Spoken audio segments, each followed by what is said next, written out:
Hello student, एक बार फिर से आप सभी का स्वागत हमारे YouTube channel study with reading में। स्टूडेंट, आप सभी को बता दें कि ये ब्रह्मास्त्र का सेकंड पार्ट है।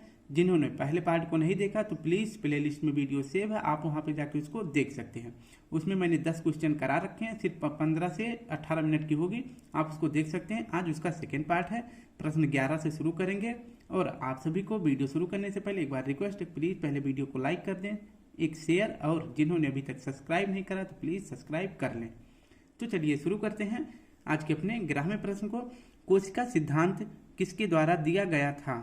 तो कोशिका सिद्धांत किसके द्वारा दिया गया था? इसका सही जवाब हो जाएगा ऑप्शन ए, स्वान एवं स्लाइडेन के द्वारा। अब देखते हैं कि बाकी के ऑप्शन को सॉल्व कर लेते हैं। रॉबर्ट ब्राउन ने क्या दिया था? तो रॉबर्ट ब्राउन ने केंद्रक की खोज करी थी, और रॉबर्ट हुक ने मृत कोशिका की खोज की थी। वहीं जीवित कोशिका की खोज किसने करी थी? तो जीवित कोशिका की खोज किए थे ल्यूवेन हॉक ने। सेल वॉल जो है यह कहाँ पाया जाता है? यह केवल पादप कोशिका में पाया जाता है। पादप कोशिका में सेल वॉल पाया जाता है, इसको याद रखना, पहला पॉइंट। और सेकेंड पॉइंट क्या होता है? सेल वॉल किसकी बनी होती है? तो यह बनी होती है सेल्यूलोज की। सेल्यूलोज की सेल वॉल बनी होती है। सेल्यूलोज जो है पादप में पाया जाता है। पादप मतलब होता है जो पौधे होते हैं उनमें जो है सेल्यूलोज पाया जाता है। तो यह आपका तीसरा पॉइंट हो जाएगा। पहला पॉइंट सेल वॉल केवल पादप कोशिका में पाया जाता है। सेकेंड पॉइंट क्या है? सेल वॉल सेल्यूलोज से बनी होती है। सेकेंड पार्ट हो गया। थर्ड पार्ट क्या है? सेल्यूलोज जो है ये पादप कोशिका में पाया जाता है, यानी पौधों में पाया जाता है। ठीक है।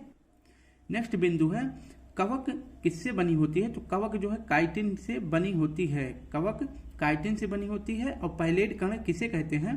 तो पैलेट कण राइबोसोम को कहते हैं। राइबोसोम को कहते हैं पैलेट कण, ये याद रखना। नेक्स्ट अब देख लेते हैं प्रश्न 12 है, आरएनए में थायमीन के स्थान पर कौन सा नाइट्रोजन क्षारक होता है? आरएनए में थायमीन के स्थान पर कौन सा नाइट्रोजन क्षारक होता है? इसका सही जवाब हो जाएगा ऑप्शन ए, यूरेसिल। आरएनए में थायमीन के स्थान पर कौन सा एंजाइम, कौन सा नाइट्रोजन क्षारक होता है? तो यूरेसिल होता है। अब इसको व्याख्या दे देते हैं आरएनए और डीएनए का। तो डीएनए क्या है? यह न्यूक्लियोटाइड का बहुलक है। डीएनए न्यूक्लियोटाइड का बहुलक है। और डीएनए का हेलिक्स मॉडल किसने दिया था? तो यह दिया था वाटसन और क्रिक ने। डीएनए में 4 प्रकार के क्षारक पाए जाते हैं। कौन कौन से पाए जाते हैं? इसको मैंने लिख के रखा है, एडेनिन, ग्वानिन, साइटोसिन और थायमीन। डीएनए में 4 क्षारक कौन से पाए जाते हैं? एडेनिन, ग्वानिन, साइटोसिन और थायमीन। अब वहीं पे आरएनए में भी 4 क्षारक पाए जाते हैं, लेकिन कौन कौन से? एडेनिन, ग्वानिन, साइटोसिन, यूरेसिल जो है इसमें नहीं पाया जाता है। थायमीन के स्थान पर इसमें क्या पाया जाता है? यूरेसिल। और क्वेश्चन क्या है कि आरएनए में थायमीन के स्थान पर कौन सा नाइट्रोजन क्षारक पाया जाता है? तो सही जवाब हो जाएगा ऑप्शन ए। अब इसमें जो है बॉन्ड बनाते हैं, कौन कौन से देखते हैं। एडेनिन जो होता है ये किसके साथ बॉन्ड बनाता है? तो यह बनाता है थायमीन के साथ। देख सकते हैं, एडेनिन थायमीन के साथ जाता है, यानी कि मैं आपको दिखा देता हूँ, ये इसके साथ मैच करता है। और वहीं जो है आपका साइटोसिन किसके साथ जो है बॉन्ड बनाता है? तो साइटोसिन बनाता है ग्वानिन के साथ। ये आपका सही जवाब हो जाएगा। नेक्स्ट प्रश्न देख लेते हैं। प्रश्न है 13, 53वां दादा साहेब फाल्के पुरस्कार 2021 किसे दिया गया है? तो इसका सही जवाब हो जाएगा वहीदा रहमान जी को 53वां दादा साहेब फाल्के पुरस्कार दिया गया है। और पहला किसे दिया गया था? तो पहला दादा साहेब फाल्के पुरस्कार किसे दिया गया था? तो सही जवाब हो जाएगा देविका रानी जी को। नेक्स्ट पॉइंट है सर्वश्रेष्ठ अभिनेता का 69वां राष्ट्रीय फिल्म फेयर पुरस्कार किसे मिला है? तो अब जो है 69वां राष्ट्रीय फिल्म फेयर पुरस्कार से संबंधित जितने भी पॉइंट बन सकते हैं सबको एक ही बार में क्लियर कर लेंगे। तो सर्वश्रेष्ठ अभिनेता का पुरस्कार जो है 69वें क्रम का किसे मिला है? तो इसका सही जवाब हो जाएगा अल्लू अर्जुन को दिया गया है। उनकी किस फिल्म के लिए? तो पुष्पा फिल्म के लिए। और एक्ट्रेस में किसे दिया गया है? तो एक्ट्रेस में दिया गया है कृति सेनन को और आलिया भट्ट को। आलिया भट्ट को उनकी किस मूवी के लिए? गंगूबाई काठियावाड़ के लिए। और कृति सेनन को उनकी मूवी किसके लिए? मम्मी के लिए। नेक्स्ट है कि सर्वश्रेष्ठ 69वां राष्ट्रीय फीचर फिल्म का पुरस्कार किसे दिया गया है? तो यह दिया गया है रॉकेटरी को। और पॉपुलर फिल्म में किसे दिया गया है? तो RRR को दिया गया है। और हिंदी फिल्म में किसे दिया गया है? तो यह दिया गया है 69वां राष्ट्रीय फिल्म फेयर पुरस्कार, यह दिया गया है सरदार उधम सिंह को। और यह जो है किस क्रम का है, आप क्वेश्चन में भी दे सकते हैं, तो यह 69वें क्रम का है। आगे देख लेते हैं स्टूडेंट। प्रश्न 14 है, पीएम मोदी को किस देश का सर्वोच्च राजकीय सम्मान दिया गया है? पूरा पढ़ देते हैं कि पीएम मोदी को किस देश का सर्वोच्च राजकीय सम्मान ऑर्डर ऑफ द नाइल किसे दिया गया है, मतलब किस देश का दिया गया है? तो नाइल से आप समझते हैं, इसे नील नदी को कहते हैं नाइल, तो नील नदी कहाँ है? मिस्र में। तो इसका सही जवाब हो जाएगा पीएम मोदी को मिस्र का सर्वोच्च सम्मान जो कि ऑर्डर ऑफ नाइल है, यह दिया गया है। मोदी जी को और विभिन्न देशों के सर्वोच्च सम्मान दिए गए हैं, जैसे कि फ्रांस का सर्वोच्च सम्मान, ग्रीस का, पापुआ न्यू गिनी का और फिजी पलाऊ का। इन सभी 6 देशों का जो है सर्वोच्च पुरस्कार पीएम मोदी जी को दिया गया है। वहीं हमारे राष्ट्रपति द्रौपदी मुर्मू जी को जो है किस देश का सर्वोच्च पुरस्कार दिया गया है? तो सूरीनाम का दिया गया है। इनके पुरस्कार में कौन सा नाम आता है? Yellow star. इसको याद रखना, येलो स्टार जो है सूरीनाम के सर्वोच्च सम्मान पुरस्कार में यह नाम आता है। नेक्स्ट प्रश्न हो जाएगा 15, वर्ष 2021 का गांधी शांति पुरस्कार किसे मिला है? तो सही जवाब हो जाएगा गीता प्रेस गोरखपुर को। नेक्स्ट प्रश्न 16 है,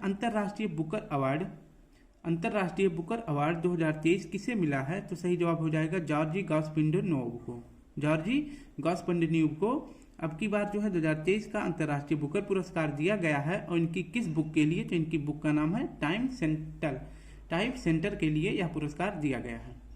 नेक्स्ट है कि अब देखते हैं कि ज्ञानपीठ पुरस्कार पहला किसे दिया गया था? तो यह दिया गया था जी शंकर कुरुप को।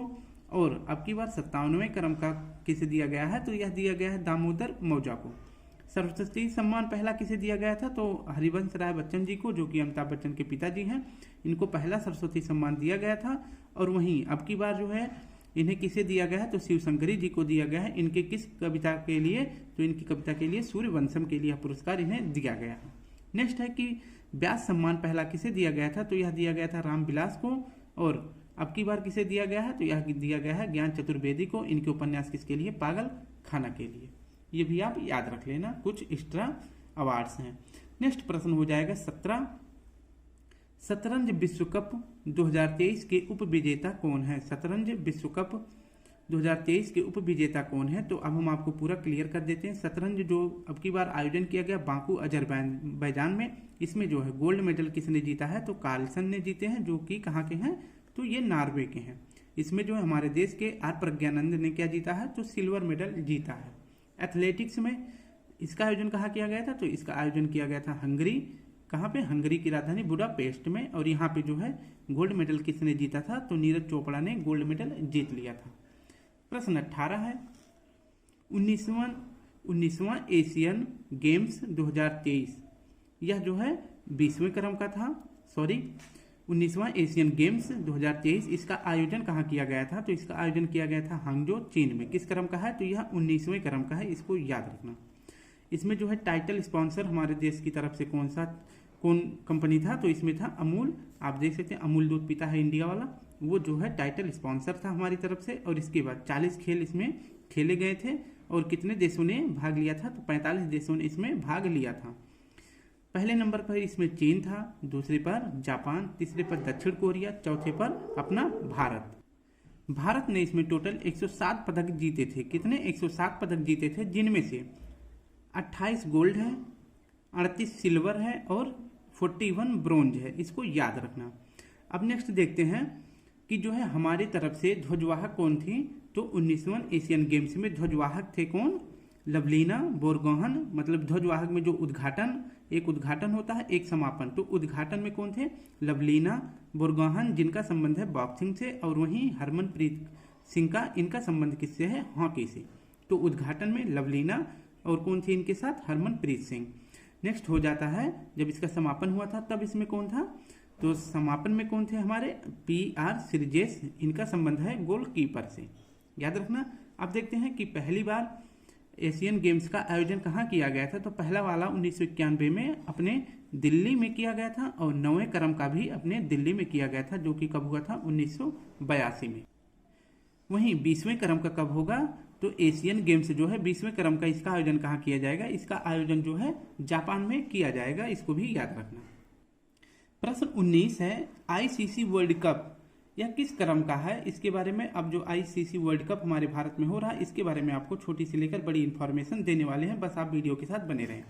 तो इसका सही जवाब हो जाएगा 19वें क्वेश्चन का, आईसीसी वर्ल्ड कप या 19वें क्रम का आयोजन हो रहा है। और इसका होस्ट कौन है, तो अपने भारत में इसका आयोजन किया जा रहा है। और जो विभिन्न जो भारत जो है जिन जिन चीज़ों का आयोजक रहा है उसके बारे में देख लेते हैं। जैसे भारत G20 का जो 18वें क्रम का था इसका भी होस्ट भारत था। SCO जो कि 22वें क्रम का था इसका भी आयोजक भारत रहा। ICC जो 13वें क्रम का हो रहा है इसका भी आयोजक भारत ही है।